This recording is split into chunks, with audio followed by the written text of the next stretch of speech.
इस्लाम और फेमिनिज्म एक दूसरे के बहुत बड़े ओपोनेंट समझे जाते हैं, क्योंकि अगर आप एक लोकल मौलवी के पास जाते हो और उससे कहते हैं कि मैं एक फेमिनिस्ट हूँ, तो उसका जवाब कुछ यूँ होगा, जहन्नमी जहन्नमी जहन्नमी जहन्नमी। लेकिन आज की वीडियो में मैं एक कट्टर मुस्लिम हो के नहीं बल्कि एक इंसान हो के फेमिनिज्म को स्टडी करूंगा। सबसे पहले हम फेमिनिज्म के असल डेफिनेशन को देखेंगे, फिर देखेंगे कि ये मूवमेंट क्यों शुरू हुई, किस लिए शुरू हुई, किसने शुरू की और इसका आज क्या बन गया है।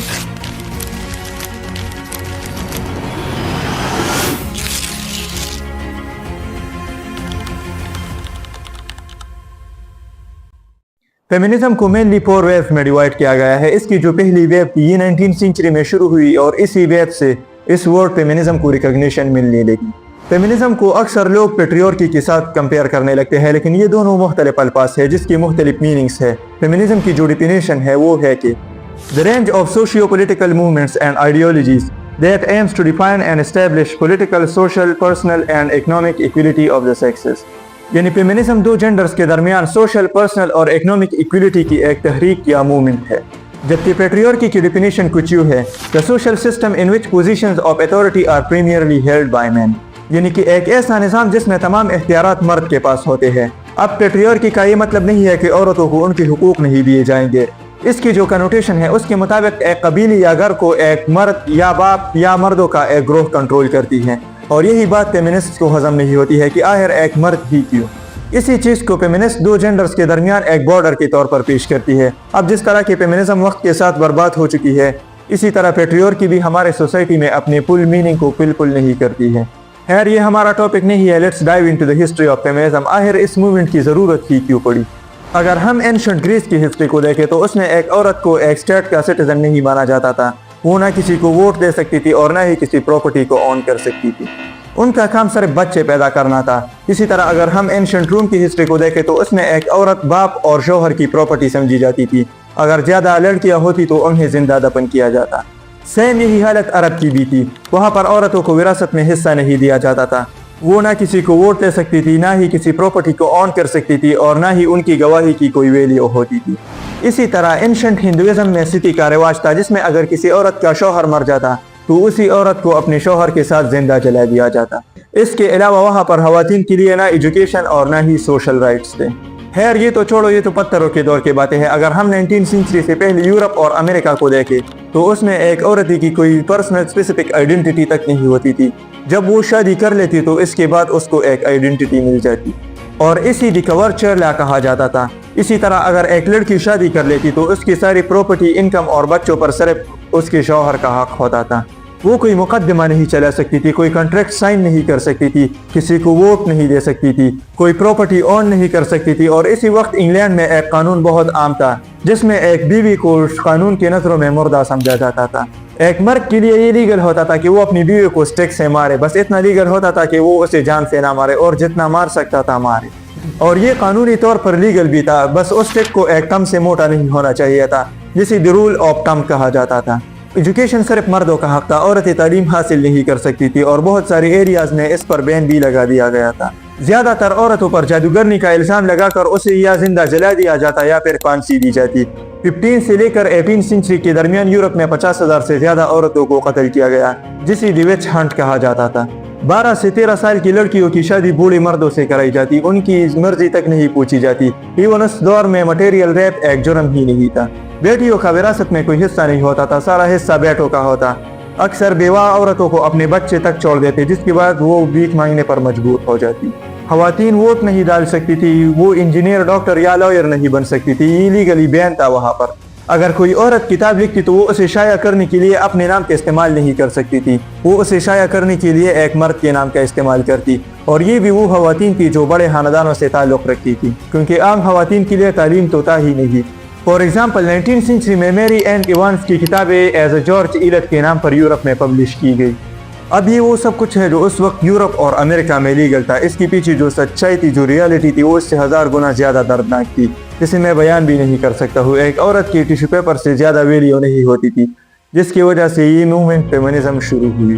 अब बहुत सारे लोगों के जहन में ये सवाल आ रहा होगा कि क्या पूरी दुनिया में कोई ऐसा शख्स नहीं था जिसने औरतों के हुकूक के लिए आवाज़ उठाई या उनके हुकूक के बारे में बात की।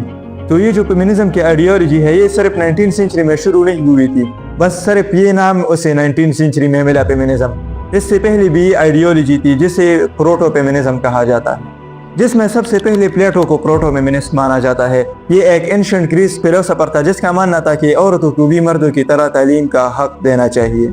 इसके अलावा उसका ये भी मानना था कि किसी ओहदे की बुनियाद जिन्स नहीं बल्कि एक काबिलियत होनी चाहिए।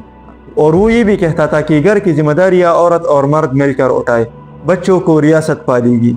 अब ये वो सब बातें हैं जो हमें आम सी लगती है, लेकिन उस वक्त के लोगों के लिए ये बहुत नई बातें थी। इसकी वजह से प्लेटो की बातों को नज़रअंदाज किया गया। इसके अलावा प्लेटो ने कुछ ऐसे आर्गूमेंट्स भी दिए जिसकी वजह से मॉडर्न फेमिनिस्ट उसे एक फेमिनिस्ट नहीं मानते हैं। फॉर एग्जाम्पल, वो ख़वातीन को उमूमी तौर पर मर्दों से कमज़ोर मानता था, जो कि एक सही बात भी है। खैर, इसके अलावा इसकी जो ज़्यादातर तजावीज़ और हमदर्दियाँ थी वो रॉयल फैमिली की ख़वातीन के लिए थी, जो कि एक गलत बात है। इसके अलावा एक ये बात भी है जिसकी वजह से मॉडर्न फेमिनिस्ट उसे फेमिनिस्ट नहीं मानते हैं कि उसने औरतों की हुकूक के लिए जो भी बात की उसने स्टेट के फ़ायदे को इन्वॉल्व किया।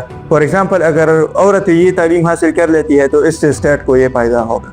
अब इस्लाम भी अपने दौर का एक फेमिनिस्ट रिलीजन माना जाता है, क्योंकि उस वक्त इस्लाम ने ख़वातीन के हुकूक के लिए हद से ज़्यादा काम की।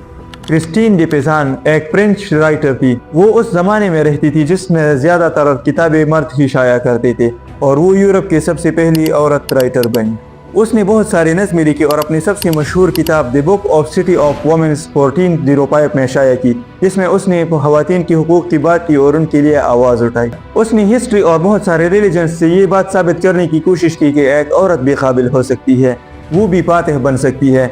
इसके अलावा उसने ख़वातीन के हुकूक की दिफा की और नेगेटिव स्टीरियोटाइप्स को चैलेंज किया, जिसकी वजह से वो भी एक प्रोटो फेमिनिस्ट कहलाई जाती है। 15वीं सेंचुरी में लोरा सिरिटा एक इटालियन स्कॉलर थी। इसने भी ख़वातीन की तालीम के लिए हद से ज़्यादा काम किया। 7वीं सेंचुरी में वू ज़ेटाइन ने चाइना में टैंग डायनेस्टी पर हुकूमत की। वो अपने आप को चाइना की शहनशाह कहती थी, अगरचे इससे पहले किसी भी औरत ने चाइना पर हुकूमत नहीं की थी, सब मर्दों ने चाइना पर हुकूमत की। लेकिन फिर भी किसी मर्द में इतनी हिम्मत नहीं थी कि वो उसके सामने आके उसकी मुखालफत कर सके। 1236 में रज़िया सुल्ताना दिल्ली सल्तनत की हुक्मरान बनी। वो पूरे सब कॉन्टिनेंट में पहली खातून हुक्मरान थी। रज़िया सुल्तान अल्तमुश की बेटी थी। अपने वालिद के वफात के बाद उसने तख्त को संभाला। वो मर्दाना तर्ज के शाही लिबास पहनती थी। इसके अलावा उसने फौजियों का हेलमेट भी पहन लिया और फौजियों को वो खुद ट्रेन करती थी और उनकी क़यादत करती थी। 9वीं सेंचुरी में फातिमा अल-फ़हरी फेज़ यानी मॉडर्न मोरक्को की एक अमीर और मुत्तकी खातून थी। उसने अल-क़ारवीन मस्जिद और यूनिवर्सिटी बनाई। ये दुनिया की पहली यूनिवर्सिटी मानी जाती है जिसमें औरतों के लिए मुख्तलिफ जगह बनाई गई ताकि मर्दों के साथ साथ औरतें भी तालीम हासिल कर सके। हमारे लिए ये एक आम सी बात है, लेकिन उस वक्त पूरी दुनिया के लिए ये एक बहुत बड़ी बात थी कि एक औरत ने एक यूनिवर्सिटी बनाई। इसी तरह तारीख में हमें बहुत सारे ऐसे मर्द और औरत मिलते हैं जिन्होंने ख़वातीन के हुकूक के लिए आवाज़ उठाई, उनके लिए काम किया और तारीख को एक नई सिमत में मोड़ दिया। लेकिन बहुत सारे लोगों को मेरी वो बात याद आ रही होगी, अब इस्लाम भी अपने दौर का एक फेमिनिस्ट रिलीजन माना जाता है। ऐसा कैसे? तो देखो, फेमिनिज्म क्यों शुरू हुई? क्योंकि औरतों को अपने हुकूक नहीं मिल रहे थे। लीगली उन्हें एक स्टेट का सिटीजन तक नहीं माना जा रहा था और लीगली हुकूमत की तरफ से मुसलसल उन पर जुल्म किया जा रहा था। तो let's compare Islam with feminism. हमारे पास सबसे पहली बात क्या थी कि एक औरत को स्टेट का सिटीजन तक नहीं माना जाता था, तो इस्लाम ने आते ही ये चीज़ ख़त्म कर दी। लड़कियों को जिंदा दफन किया जाता, तो इस पर इस्लाम ने सख्त पाबंदी लगाई और बेटी को अल्लाह की रहमत कहा। औरत किसी प्रॉपर्टी को ऑन नहीं कर सकती थी और ना ही विरासत में उनका कोई हिस्सा था। तो इस्लाम ने ख़वातीन को ये भी हक दिया कि वो प्रॉपर्टी को ऑन कर सकती है, वो जितना पैसा चाहे अपने पास रख सकती है। इसके अलावा औरतों को विरासत में भी 1/3 हिस्सा दिया गया, जिसके मुताबिक एक भाई को बहन के मुकाबले में डबल हिस्सा दिया जाता। अब यहाँ पर जहन में एक सवाल आता है कि क्या ये नाइंसाफी नहीं है, एक बहन को भाई का हाफ हिस्सा दिया जा रहा है। तो इस्लाम में जब कोई लड़की किसी शख्स से शादी कर लेती है तो डायरेक्टली वो उसकी विरासत में हकदार बन जाती है और इसके अलावा उसके शौहर को उसे हक महर भी देना पड़ता है, जिसकी वजह से ये बराबर बन जाता है। लड़की उसे बिना पूछे उनकी शादियाँ कराई जाती, जिसको भी इस्लाम ने ख़त्म किया और कहा कि एक लड़की की मर्जी के बगैर निकाह नहीं हो सकती है। मरी हुई शौहर के साथ अपनी जिंदा बीवी को जला दिया जाता, जिसको भी इस्लाम ने ख़त्म कर दिया। और इस्लाम ने उस औरत को ये हुक्म दिया कि वो अपने शौहर के मरने के बाद दूसरे शख्स के साथ निकाह कर सकती है। लड़कियों के लिए तालीम का निज़ाम नहीं था, वो उस वक्त बैन था। कुरान पाक में आयत है कि इल्म हासिल करना हर मुसलमान मर्द औरत पर फर्ज है। इस्लाम ने हर मुसलमान मर्द हो या औरत इसके लिए ये कंपलसरी बना दिया। एक औरत की कोई पर्सनल आइडेंटिटी नहीं होती थी। इस्लाम ने एक औरत को बहन, बीवी, बेटी और माँ का दर्जा दिया। इसके अलावा अगर कोई औरत शादी करना चाहे तो वो कर सकती है, और अगर वो नहीं चाहती है तो ये उसकी मर्जी है। एक बीवी की प्रॉपर्टी, बच्चों और इनकम पर सिर्फ मर्द का हक होता था। इस्लाम ने मर्द से ये हक छीन लिया कि वो अपनी बीवी की प्रॉपर्टी को अपने नाम करे। अगर बीवी खुद देना चाहे तो वो दे सकती है। इसके अलावा अगर बीवी अपनी इनकम से घर के लिए कुछ लाना चाहे तो वो ला सकती है, और अगर वो नहीं चाहे तो ये उसकी मर्जी है, क्योंकि घर का हर चलाना मर्द का काम होता है। एक माँ का बच्चों पर बाप से ज्यादा हक होता है। इवन इस्लाम के मुताबिक माँ की पाँव के नीचे जन्नत है। एक मर्द अपनी बीवी को डंडे से मार सकता था, इस्लाम ने ये भी रोक दिया। इस्लाम के मुताबिक अगर कोई बीवी गलती कर लेती है तो शौहर को सिर्फ उसे बताना चाहिए। अगर वो फिर से वही काम करती है तो इसके बाद शौहर को उस पर गुस्सा करना चाहिए। अगर तीसरी बार भी वो यही गलती दोहराती है तो इसके लिए मारने की इजाज़त है, लेकिन स्टिक से नहीं। इसके बाद भी उसे सिर्फ हाथ से मारने की इजाज़त दी गई है, और हाथ से अगर मारना भी है तो ऐसा मारो कि उस पर निशान तक ना पड़े। और आज हमारे लोग क्या कर रहे हैं? अब जहन में ये सवाल आता है कि अगर इस्लाम ने ख़वातीन को वो सब हुकूक दी जिसकी वजह से ये मूवमेंट फेमिनिज्म शुरू हुई, तो फिर ऐसी क्या वजह थी जिसकी वजह से फेमिनिज्म जैसी मूवमेंट शुरू हुई? क्या मुसलमान ख़वातीन को अपनी हुकूक देने में नाकाम रहे? अगर इस्लाम ख़वातीन को वो सब हुकूक देता है जिसकी वजह से फेमिनिज्म ये मूवमेंट शुरू हुई, तो फिर क्या हम इस्लाम को एक फेमिनिस्ट रिलीजन कह सकते हैं?